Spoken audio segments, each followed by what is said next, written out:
O estado tem mais de 34 mil casos notificados de dengue.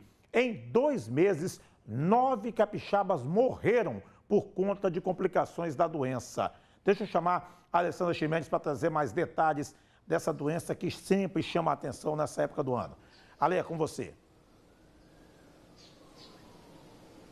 E Dudu, só para a gente atualizar uma informação, a gente já tem mais de 40 mil casos notificados de dengue aqui no Espírito Santo. No último boletim epidemiológico aí do dia 3 desse mês, a gente tinha aí quase 30 mil, pouco mais de 29 mil, e agora a gente já tem mais de 40 mil. São mais de 1.000 casos notificados, confirmados por dia aqui no Espírito Santo, como você falou. Infelizmente, 9 mortes, mas tem cuidado, tem tratamento, é só a gente ficar atento, né? Precisa cuidar daquele pratinho de mosquito que a gente sempre fala aqui também, mas nesse momento a gente precisa cuidar das pessoas que estão doentes. E para falar um pouquinho dessas pessoas doentes, do que fazer, como cuidar, quais são aí os alertas e as atenções que a gente precisa ter nesse momento. Eu vou conversar agora com o subsecretário de Vigilância em Saúde aqui do Espírito Santo, Luiz Carlos Reblin. Reblin, muito obrigado por atender a nossa equipe, muito bom dia para o senhor. Já vou começar com uma pergunta assim, a gente tem confirmado que aqui no Espírito Santo vivemos uma epidemia da dengue, Reblin?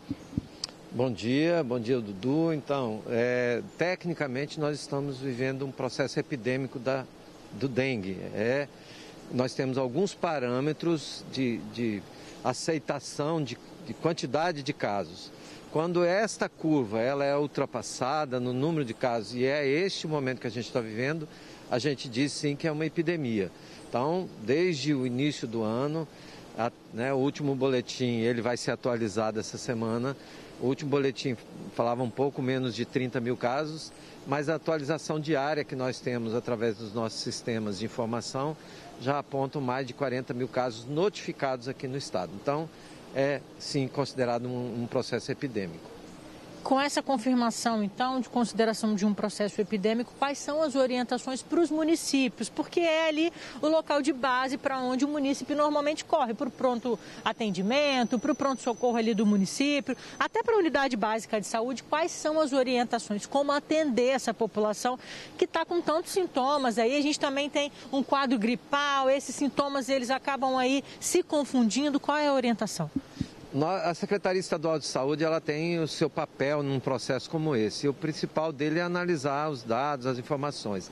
Então, nós já lançamos um alerta, uma comunicação. Então, todos os gestores públicos e privados, né, de todos os serviços de saúde e os trabalhadores, todos estão notificados formalmente pela Secretaria que nós estamos num processo de alto risco para a transmissão, o adoecimento e também para óbito por dengue. Então nós já lançamos esse alerta. Diante disso, a sociedade também fica comunicada que nós estamos vivendo um momento muito importante. Precisamos duas questões fundamentais no combate à dengue. A primeira é cuidar do nosso espaço, do nosso quintal, da nossa residência.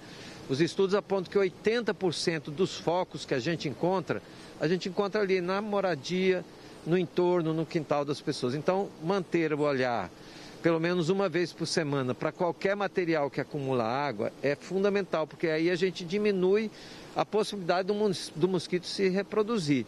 Isso é uma parte do poder público, né? Os municípios fazem isso, e também da própria população. Temos que juntos enfrentar essa situação.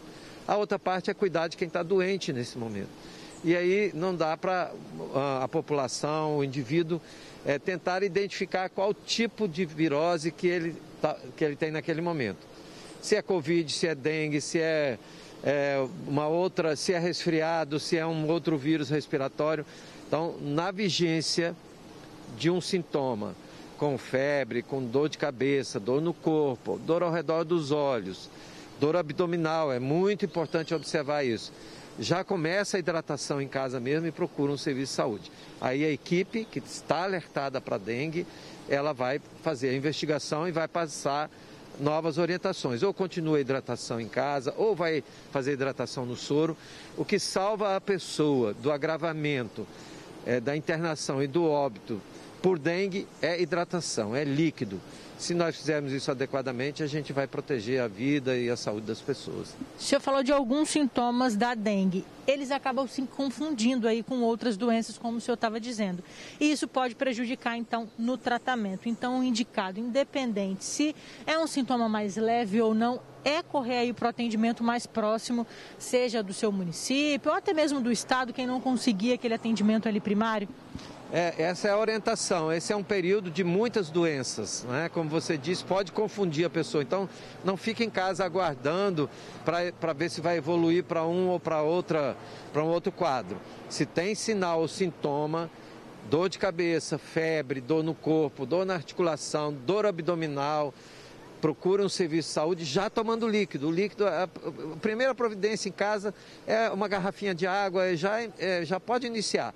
E procure um serviço de saúde para que a equipe possa avaliar e conduzir a sua atenção. Os municípios estão implantando salas de hidratação, estão realizando mutirões de limpeza. Então, é isso que nós temos que providenciar. Cuidar para eliminar tudo que acumula água, mas ao menor sinal e sintoma, procurar um serviço de saúde e a equipe lá, sim, pensar em dengue, não pensar apenas nas outras possibilidades, mas pensar em dengue e conduzir adequadamente o tratamento dessa pessoa. O senhor falou de tomar líquido. Comecei a sentir, hidrata muito líquido, mas é importante não se automedicar em casa.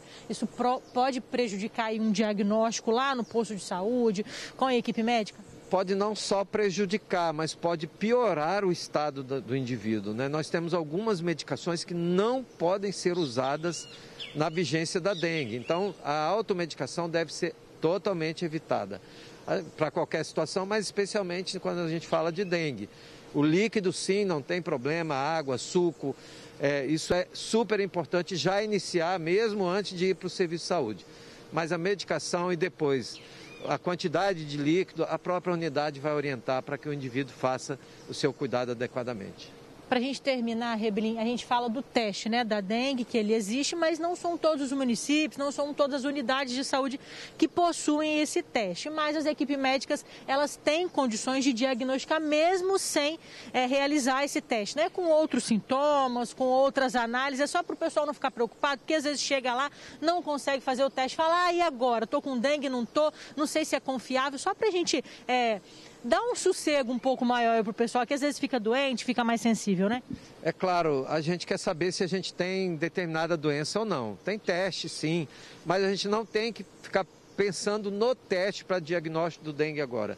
Agora, o aspecto é extremamente importante que ele seja feito o diagnóstico pela clínica, pelo que o indivíduo está sentindo.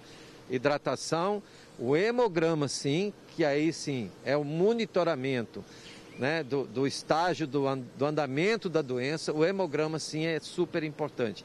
O teste para saber se é dengue ou não será feito no momento adequado, no momento oportuno. Ele não é o mais importante no início do atendimento para dengue.